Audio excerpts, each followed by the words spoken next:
बालक के सर पे गुरु हाथ रहे तेरा।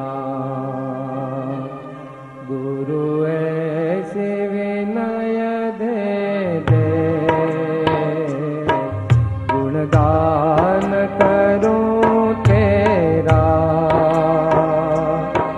इस बालक ओम गुरु ओम गुरु ओम गुरु ओम ओम गुरु ओम गुरु ओम गुरु ओम ओम शांति ओम शांति ओम शांति ओम ओम शांति ओम शांति ओम शांति ओम ओम शांति ओम शांति ओम शांति ओम ओम शांति ओम शांति ओम शांति ओम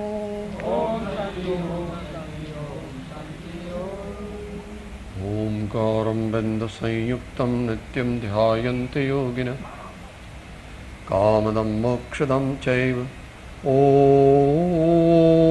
ओंकाराय नमो नमः।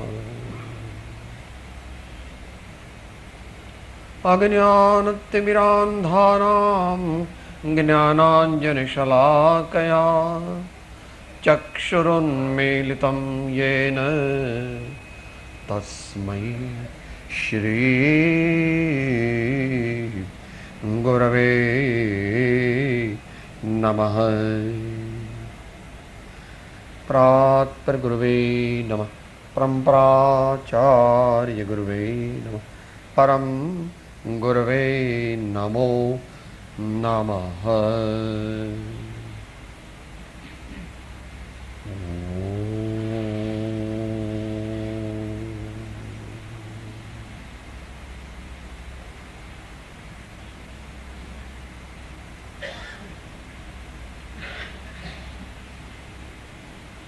આજના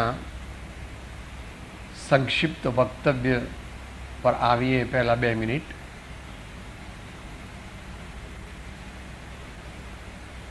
થોડા દિવસ પહેલાં જ સંસ્થા તરફથી તૈયાર થયેલું પુસ્તક જે આપણા સ્થાપક ટ્રસ્ટી શ્રી હેમેન્દ્રભાઈ બુલાખીદાસ શાહની પ્રેરણા અને સહયોગથી થયું છે અને જેમાં આપણા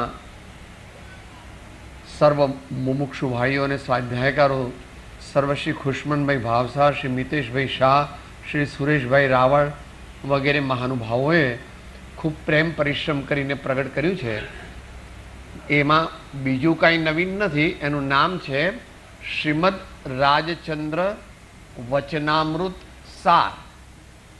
શ્રીમદ રાજચંદ્ર વચનામૃત સાર.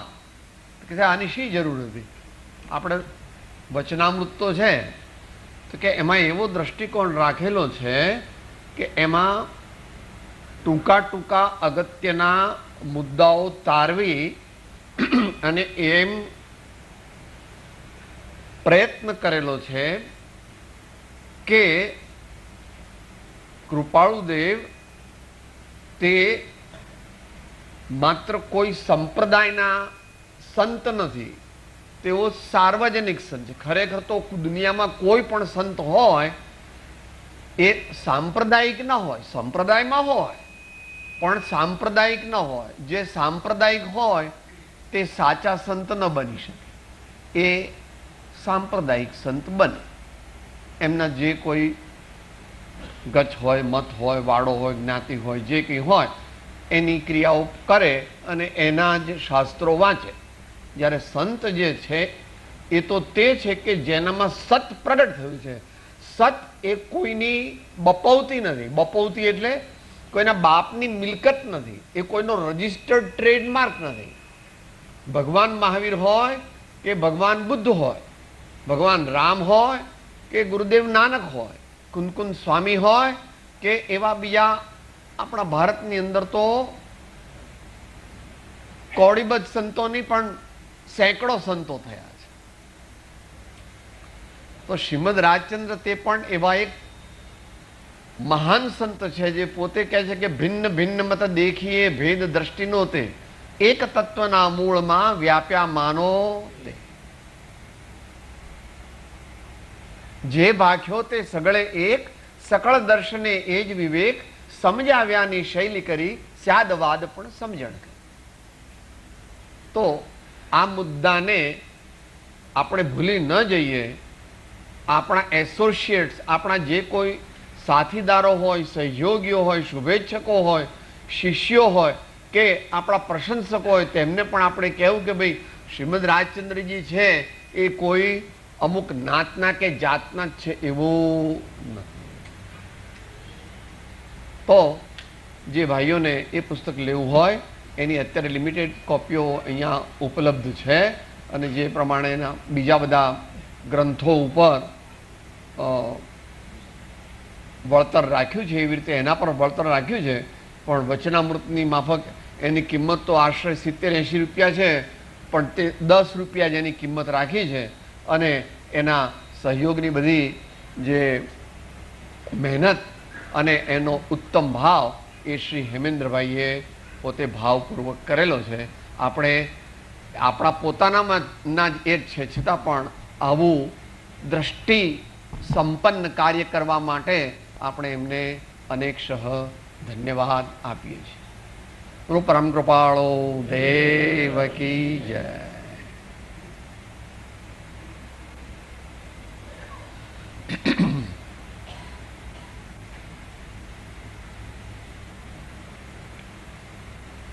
ભારત દેશ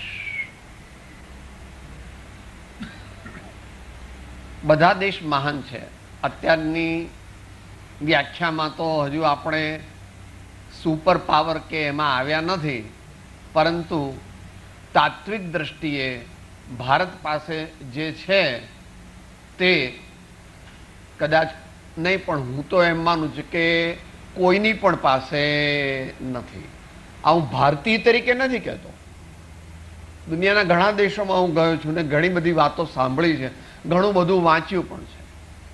પણ ચૈતન્ય તત્વનો ચમત્કાર, ચૈતન્ય તત્વની ઓળખાણ, ચૈતન્ય તત્વની અનુભૂતિ અને ચૈતન્ય તત્વનું પ્રરૂપણ અને ચિંતન જેટલું ભારતમાં તીર્થંકર ભગવંતોએ, ઋષિમુનિઓએ, આચાર્યોએ અને સંતોએ કરી અને ફિકર કા ફાકા કિયા તાકા નામ ફકીર એવું પોતાના જીવનમાં પ્રગટ કરી બતાવ્યું છે.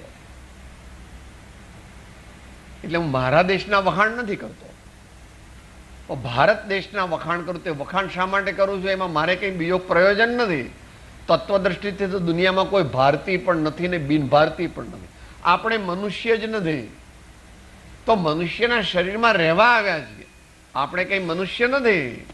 જેવા ભાવ કરીશું ને જેવા કાર્યો કરીશું એ પ્રમાણે અહીંથી થોડા વર્ષોમાં બીજો રસ્તો પકડી લીધા વિના છૂટકો નથી દરેકને. એમાં એવું નથી કે સાહેબ હું તો મરું જ નહીં, હું તો એવી વિટામિનની ગોળીઓ ખાઉં છું. એવા બધા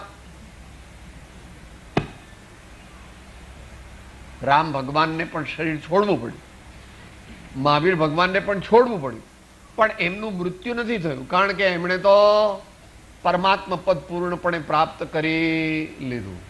પણ આપણામાંથી કોઈ એવું કરી શકે એવું નથી.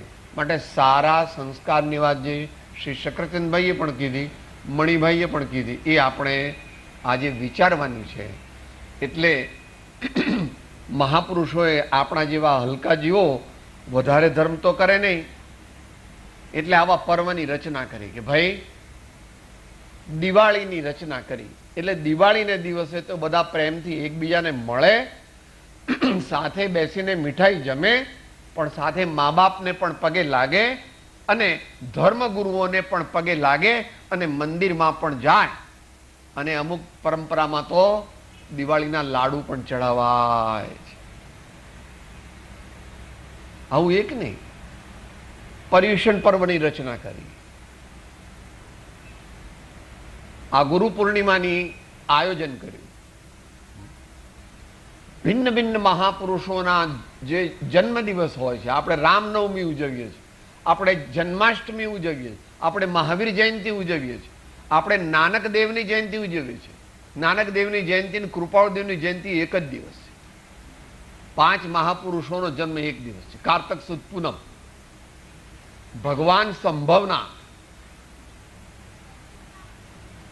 ગુરુદેવ હેમચંદ્રાચાર્ય મહારાજ, કુમારપાળના ગુરુ અને ગુજરાત જેનું ઘણું ઋણી છે, અહિંસા માટે અને શાકાહાર માટે જેનું ઘણું ઋણી છે, એવા હેમચંદ્રાચાર્ય, સ્થાનકવાસી સંપ્રદાયના પ્રવર્તક શ્રી લોકાશા, શીખ ધર્મના સ્થાપક ગુરુદેવ શ્રી નાનક અને પરમ કૃપાળુ દેવ શ્રીમદ રાજચંદ્ર, આ બધાનો જન્મ એક જ દિવસે થયો છે, કારતક સુદ પૂનમ.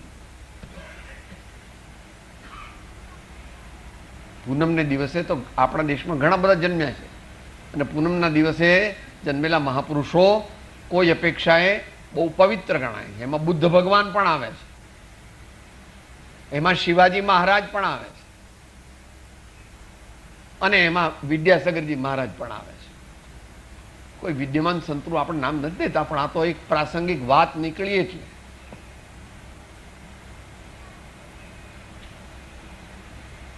શા માટે આપણે આ પર્વનું આયોજન કર્યું? આપણા આત્માને ઢંઢોળવા માટે, આપણા જીવનને ઝંકૃત કરવા માટે કે આ જીવનમાં હું શું સાચું કમાયો, આ જીવનમાં સાચું હું શું કમાયો. બીજું બધું તો તારી પાસે ઘણું છે, પણ એ તો પૂર્વ પુણ્યનો યોગ છે. તો આ ગુરુ પૂર્ણિમામાં આપણે આજે સંકલ્પ કરવાનો. આમ તો સવારે બોલી ગયા હતા એ સંકલ્પ.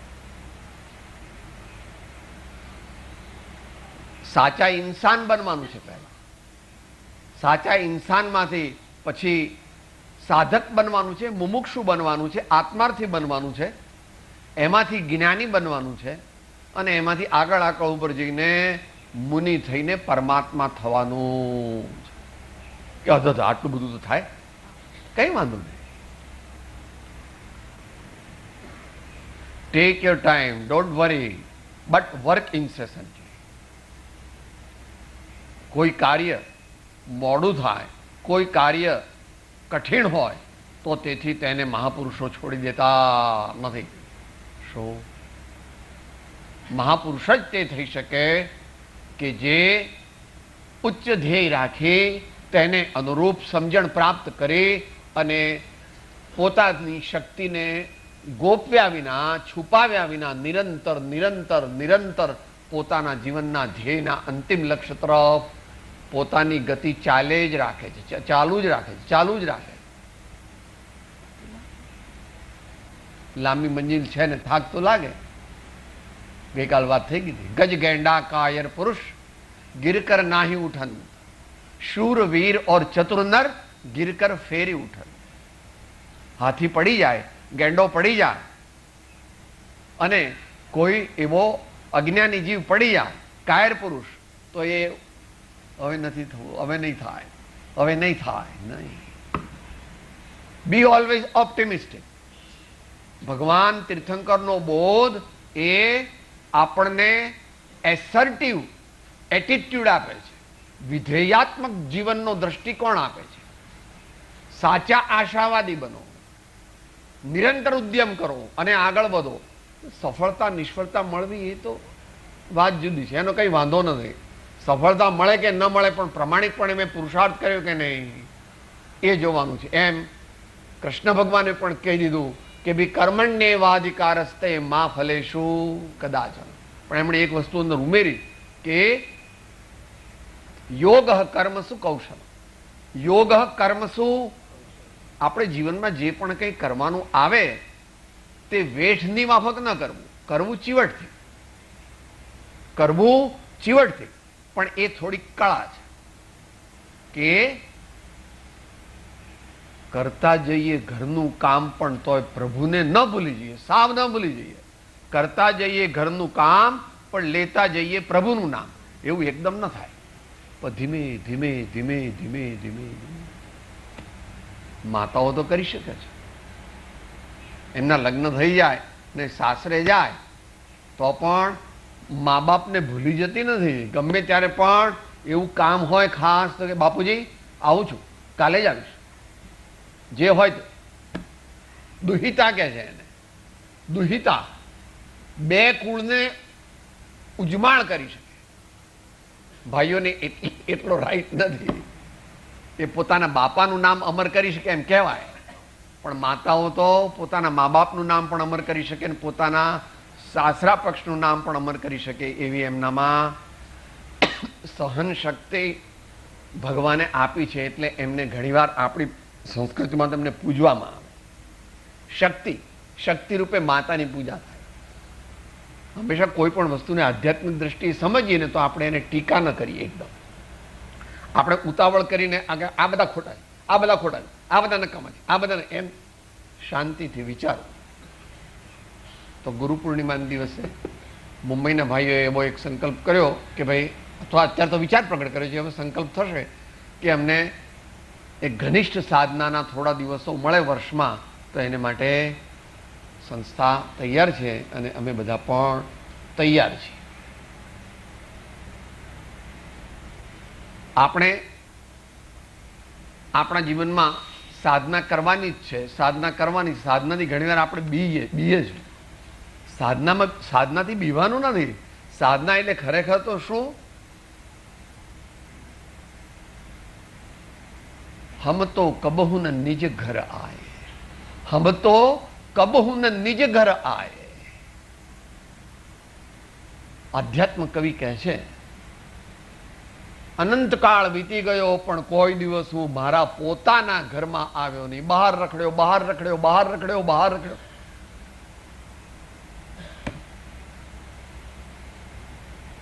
આ પરમાત્માની ભક્તિ આપણે 2 દિવસ કરી, તે 2 દિવસ નથી કરવાની. ઘેર જઈને પણ ભાવપૂર્વક ભક્તિ કરવાની. ભલે તમે 10 મિનિટ મળે તો 10 મિનિટ, 15 મિનિટ મળે તો 15 મિનિટ, પણ ભાવપૂર્વક કરવું. સ્વાધ્યાય કર્યો તે આ 5 દિવસ માટે, 3 દિવસ માટે નથી કર્યો. દરરોજ જ્ઞાની પુરુષોના, જ્ઞાની મહાન સંતો અનુભવો, ભગવાનની જે વાણી, એનો આપણે ભાવપૂર્વક, વિનયપૂર્વક પરિચય કરવો. બોલી જઈએ છે પણ જો એનો અંદરમાં વિચાર કરતા નથી, એનો ભાવ ભાસતો નથી. જીવના અનધિકારીપણાને લીધે તથા સત્પુરુષના યોગ વિના સમજાતું નથી, તો પણ તેના જેવું જીવને સંસાર રોગ મટાડવાને બીજું કોઈ પૂર્ણ હિતકારી અવસર નથી, એમ વારંવાર ચિંતન કરવું. તમે કલેક્ટર હો, કમિશનર હોય, અબજપતિ હો, મોટા સિસોદિયા રજપૂત હો કે મોટા કેટલી સંસ્થાઓના પ્રમુખ હો, ઠીક છે, બધું બરાબર. मैं संतन को दास जिन्होंने मन मार लिया. હું પ્રભુનો, પ્રભુ છે મમ રક્ષક એ ભરોસો જાય નહીં. જે પ્રભુ કરશે તે મમ હિતનું, એ નિશ્ચય બદલાય નહીં. તો આપણે આ દિવસોમાં એવો સંકલ્પ કરીશું. ચાતુર્માસ બધી આર્ય પરંપરાઓમાં સુપ્રતિષ્ઠિત છે. પ્રવૃત્તિ થોડી ઓછી કરવાની. સાધુ સંતો વિહાર ન કરે એટલે આપણે એમનો લાભ વિશેષપણે લઈ શકીએ. અને 12 મહિના કમાવાનું તો માથામાં લખાયેલું છે, પરંતુ સાચી કમાણી કરવી છે કે જે સાથે આવે. બધા બંગલા, મોટરો, દીકરા, સોનું ચાંદી, હીરા માણેક મોતી, એમાંનું કશું સાથે નહીં આવે, પણ અંતરમાં જે સાચા સંસ્કાર પાડ્યા હશે, ભક્તિના સંસ્કાર, સ્વાધ્યાયના સંસ્કાર, સેવાના સંસ્કાર, પરોપકારના સંસ્કાર, મૈત્રીના સંસ્કાર, ગુણ પ્રમોદના સંસ્કાર, જે સારા સંસ્કાર પાડ્યા હશે ને જરાક અંદરમાં. ગઈકાલે પેલા સુથારની વાત કરી હતી ને, સુથાર આમ બધું કરે પછી છેલ્લે શું કરે છે?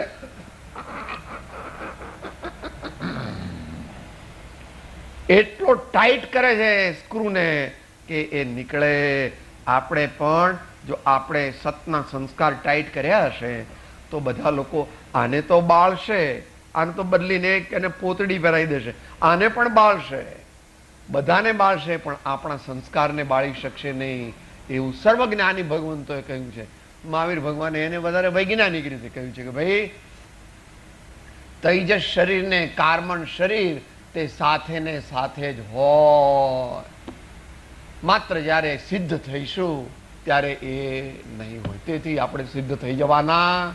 તો આપણે આજે એવો અંદરમાં સંકલ્પ કરીએ. ગઈકાલે અમેરિકાના ભાઈઓ અને બીજા બધા ભાઈઓ સાથે વાતચીત થઈ હતી, એમાં થોડીક વાત થઈ હતી, 3 મિનિટની અંદર પૂરું કરીએ. અમારે શું કરવું? કે ભાઈ એવું જો મમ્મી છે એને પૂછો તો મમરાઈ રાખે છે ને સેવ પણ રાખે છે ને બહુઓય રાખે છે ને લાડવોય રાખે છે ને કારેલાનું શાક રાખે છે ને ટીંડોરાનું શાક રાખે છે. જુદા જુદા બાબલા જુદા જુદા બાળકોને જે ગમે તે આપણે એને આપવું. એને પેટ ભરવાનું કામ, કોઈ કામ માંગે, કોઈ દરેક માણસ એક સરખી સાધના કરી શકે, બધા મનુષ્યો એક સરખી સાધના કરી શકે, ભાવના કરી શકે. તો આપણે આ ચાતુર્ક માસ દરમિયાન શું શું કરવું એ યાદી છે, 2-3 મિનિટમાં પૂરી થઈ જાય, પછી આપણે અંતમંગળ બોલીશું.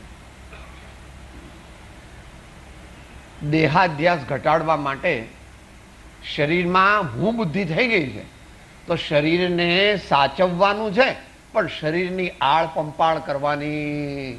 એટલા માટે ઉપવાસ થાય તો ઉપવાસ કરવો, એકાસનું થાય તો એકાસનું કરવું, બેસણું થાય તો બેસણું કરવું, ઉણોદરી થાય તો ઉણોદરી કરવી, એક દિવસ નમક ન ખાવું. એટલે આને ખબર પડે કે હું રાજા નથી, અંદરમાં રાજા અંદર બેઠો છે. આ રાજા નથી, હમણાં જમવા જશો ને એને વશ થયા વગર ખાવાનું. ખાવાનું પેટ ભરીને ખાવતો હોય વાંધો નથી.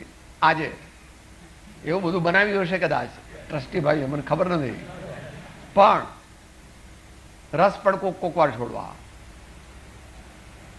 આમ તો આપણે બધા ભગવાનની ભક્તિ કરીએ છીએ ને બધું કરીએ, પણ અમુક દિવસ 10 મિનિટ ઊભા ઊભા ભગવાનની ભક્તિ કરવી એટલે યાદ આવે. બરાબર, ટેવ પાડે.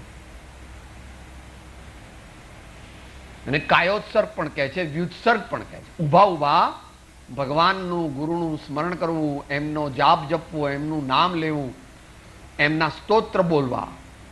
11 વાર કે 21 વાર ભગવાનને શરીરથી નમસ્કાર વંદન નમસ્કાર કરીને, ખમાસણા કહે છે એને, ખમાસણા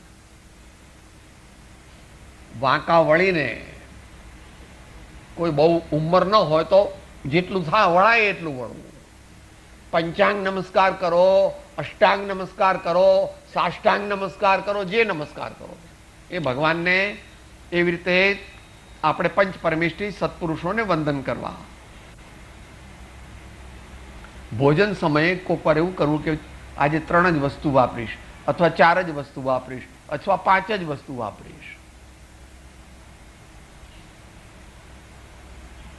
મીઠું, ઘી, દૂધ વગેરેનો ખાસ ત્યાગ મહાવીર ભગવાને કહ્યો છે, એને આયમ મિલ કહેવામાં આવે છે. એમાં દૂધ વગેરેનો પણ ત્યાગ કરવો. કોઈને જો શક્તિ હોય તો એ પ્રમાણેનો પણ ભાવ કરવો. હમણાં ડોક્ટર કુંવરપાળ દેસાઈ લેખિત મંત્ર જાપ અને મૌખિક મંત્ર જાપ એ 3-4 મહિનામાં ફળ ના આપે, પણ સબકોન્શિયસ માઇન્ડમાં આપણા કુસંસ્કારોને કાઢવા માટે લેખિત મંત્ર જાપ એ બહુ સારો ભાવ છે. પણ લેખિત મંત્ર જાપની શરત એવી છે કે લખીએ ભગવાન સામે, ગુરુ સામે જોઈએ, લખીએ પાછા જોઈએ, પાછા લખીએ પાછા જોઈએ, પાછા લખીએ પાછા જોઈએ. આપ મારા હૃદયમાં આવો, આપનું નામ હું બોલું છું, આપની ભાવના કરું છું, આપના ગુણોનું સ્મરણ કરું. અમુક તિથિઓમાં લીલોતરી ન ખાઈએ તો અમુક પ્રકારની હિંસામાંથી બચી શકાય. માટે કોક દિવસ લીલોતરી ન પણ ખાવી, મગ ને એવું બધું ખાઈ લેવું અને સાદો ખોરાક લેવો. જે બહુ ભાવતું હોય એ 1 દિવસ ન ખાવું, મહિનામાં 1 વાર કે 15 દિવસ.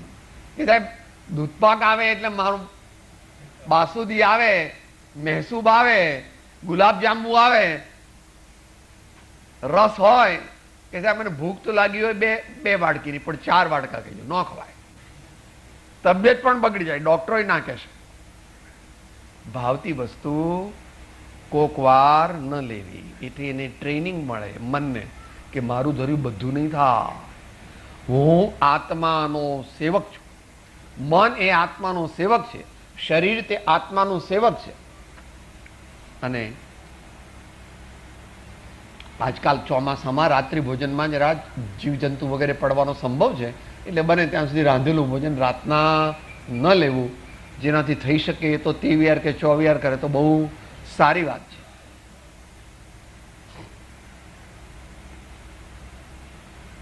અગિયાર વાર કે 21 વાર ગમે ત્યાં હોઈએ તો 5 સેકન્ડ પરમાત્માનું નામ લઈ લે. ગમે ત્યાં રસોડામાં હો, નિશાળમાં હો, બેંકમાં હો, હોસ્પિટલમાં હો, અને જો પોતાની શક્તિ હોય એવો મેન્ટલ કંટ્રોલ હોય તો ગાડી કરતા પણ તમે કરી શકો છો. પણ એ બધા કરતા નહીં હો. સ્કૂટરને ગાડી ચલાવતા ભાઈ આંખો બંધ કરીને કે આ પેલા કહ્યું હતું એટલે આ એક્સિડન્ટ થયો, એવું કહેતા નહીં પાછા. થઈ શકે છે, પણ એને માટે જરા એડવાન્સ ટ્રેનિંગ જોઈએ. એડવાન્સ ટ્રેનિંગ જોઈએ. એ માતાઓ પાસે ઘણી છે. કેટલા બધા કામ એક સાથે કરે, કેટલા બધાને રાજી રાખે. હા, ફુંદરડીની માફક ફરી વળે એ પ્રમાણે મેન્ટલ કંટ્રોલ કર્યો હોય તો આ મન આમ કરે અને આ બીજું મન આમ કરે, ત્રીજું મન આમ કરે, એવું પણ થઈ શકે છે. પણ એ મહાપુરુષો પ્રયત્નથી કરે છે. અને છેલ્લે કોઈ પણ શાસ્ત્રની થોડી ગાથાઓને વાંચવી, લખવી અને બને તો સ્મરણમાં લઈ લેવી. કારણ કે ઘડપણ આવશે એટલે દેખાશે નહીં, પછી વાંચી નહીં શકાય, સંભળાશે નહીં. છોકરાઓ ટીવી મૂકે ને પેલું ઇયરફોન મૂકે પણ સંભળાય. એવી અવસ્થામાં શું કરીશું? જે સ્મરણમાં રાખ્યું હશે પરમાત્માને, સદગુરુને, તેમની દિવ્ય વાણીને તે યાદ કરીશું અને આપણા આત્માના ભાવને ઉજ્જવળ કરીશું. એ જ ગુરુઓની આજ્ઞા છે, એ જ ભગવાનની આજ્ઞા છે કે આપણું જીવન ઉજ્જવળ બને, આપણું જીવન પવિત્ર બને, આપણું જીવન સુગંધિત બને, ન્યારું અને પ્યારું બને. અને એ રીતે ધીમે ધીમે એક પછી એક સોપાન આપણે ચડી અને આખરે તો આત્મજ્ઞાન, આત્મસમાધિ અને પૂર્ણપદની પ્રાપ્તિ કરવાની છે. એ માત્ર વાતો કરવાથી નહીં થાય,